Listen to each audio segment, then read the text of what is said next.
May mga nagtatanong kung ibinibenta ko raw ba itong Double Dragon Antique Chinese Dynasty Yellow Jade. At tinatanong din nila kung papaano ko ito nakuha nung nahukay, natagpuan. Kaya tutok po kayo.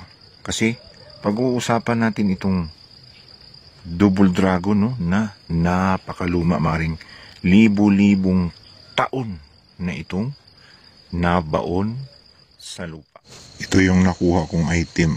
Panoorin ninyo ito ha. Tingnan nyo maigi.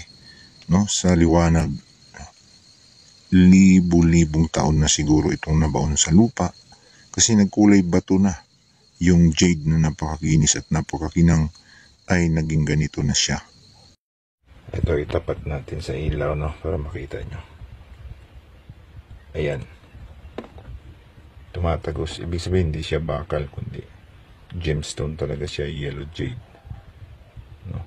At yung design niya ay mga dynasty, no? Mula po sa China. Antique talaga ito.